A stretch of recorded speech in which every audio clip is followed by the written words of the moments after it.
दोस्तों नमस्कार। आज की खबर, जब भारत के प्रधानमंत्री माननीय नरेंद्र मोदी जी का आगमन बिहार विधानसभा परिसर में हुआ, उस वक्त बिहार के विपक्ष के नेता तेजस्वी यादव जब मंच पर अपनी बात रखने के लिए पहुंचे तो वो 5-6 मिस्टेक कर गए।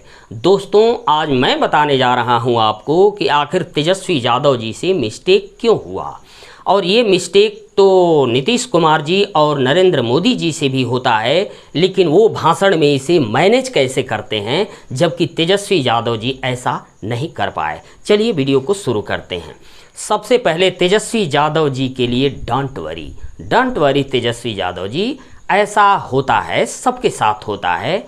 भूलना, अटक जाना मनुष्य की एक स्वाभाविक प्रक्रिया है, इसे बिल्कुल न घबराएं और अपने राजनीतिक सफ़र को जारी रखें।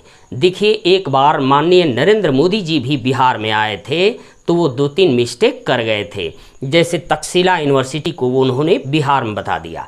एक बार कांग्रेस के अधिवेशन में गांधी जी ने भी जब बोलना शुरू किया तो आदरणीय 3-4 बार बोलते रह गए। दोस्तों अब बात कर लेते हैं बिहार के मुख्यमंत्री माननीय नीतीश कुमार जी की। नीतीश कुमार जी अपनी बात रखने के लिए, भाषण देने के लिए जब मंच पर पहुंचते हैं तो वो आसान भाषा का प्रयोग करते हैं, कठिन भाषा का प्रयोग नहीं करते। सामने देखकर बोलते हैं, नीचे कभी कभी हेडिंग्स दिखते हैं, इसके बाद हमेशा सामने देखकर बोलते हैं। आप गौर किए होंगे दोस्त कि नीतीश कुमार जी जब बोलते हैं तो कभी कभी पहले बोले हुए सेंटेंस को रिपीट करते हैं, दोबारा बोलते हैं। ऐसा क्यों? ऐसा इसलिए दोस्त कि नीतीश कुमार जी आगे बात करते रहते हैं, आगे अपनी बात रखते रहते हैं और दिमाग में आने वाले शब्दों को सजाते रहते हैं। जब कभी आने वाले शब्दों को सजाने में रुकावट आ जाती है, भटक जाते हैं, तो वो पहले कही हुई बात को दोबारा बोलते हैं, दोबारा सेंटेंस को रिपीट करते हैं और उतने समय में पुनः आने वाले शब्दों को वो सजा लेते हैं। इसलिए लोगों को ऐसा नहीं लगता कि नीतीश कुमार जी अटक गए। दोस्तों अब बात करते हैं भारत के प्रधानमंत्री माननीय नरेंद्र मोदी जी की।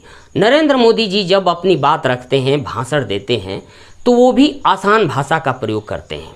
दोस्तों आप गौर किए होंगे, भारत के प्रधानमंत्री माननीय नरेंद्र मोदी जी जब अपनी बात रखते हैं, भाषण देते हैं, तो वो धीरे धीरे बोलते हैं, मल मल के बोलते हैं। ऐसा क्यों? ऐसा इसलिए दोस्त कि धीरे धीरे जब अपनी बात रखेंगे, भाषण देंगे, तो आदमी को बहुत काफ़ी समय मिल जाता है। क्या? आगे आने वाले शब्दों को दिमाग में सजाने के लिए समय मिल जाता है। इसीलिए भारत के प्रधानमंत्री नरेंद्र मोदी जी कभी मिस्टेक नहीं करते, आराम से बोल लेते हैं। दोस्तों यदि एक साधारण वक्ता को भी कहा जाए कि आप नरेंद्र मोदी जी के भाषण को बोलिए, तो नरेंद्र मोदी जी से आधे समय में वो भाषण बोल सकता है। दोस्तों यदि भारत के प्रधानमंत्री नरेंद्र मोदी जी से कहा जाए कि आप अपने भाषण को स्पीड से बोलिए, तो वो ऐसा नहीं कर पाएंगे। दोस्तों अब बात कर लेते हैं मुख्य बिंदु पर। आखिर तेजस्वी यादव जी से बिहार विधानसभा परिसर में ऐसा मिस्टेक क्यों हुआ? पहली बात, उनका जो भाषण लिखा गया था वो गलत था।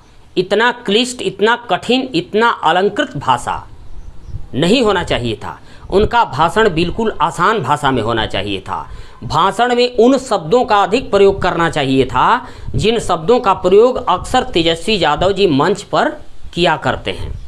और जब इतना क्लिष्ट कठिन भाषण तैयार ही हो गया तो तेजस्वी यादव जी को बिल्कुल मायावती जी की तरह ऐसे देखकर बोलना चाहिए था, ऊपर चेहरा करने का प्रयास नहीं करना चाहिए था। मैंने उनके भाषण को पूरी तरह से गौर से देखा। तेजस्वी यादव जी कभी ऊपर चेहरा दिखाने का प्रयास कर रहे थे और कभी लिखे हुए भाग पर देख रहे थे। ऊपर चेहरा दिखाने के चक्कर में लिखे हुए भाग के उचित शब्द के जगह पर वो नहीं पहुंच पा रहे थे, मिस्टेक हो रहा था। और एक बार तेजस्वी यादव जी नर्वस हो गए तो फिर गलती पे गलती होती रही। दोस्तों मैं चाहता हूं कि तेजस्वी यादव जी का राजनीतिक सफ़र अच्छा हो। इसी शुभकामना के साथ मैं अपनी वीडियो को समाप्त कर रहा हूं। नमस्कार।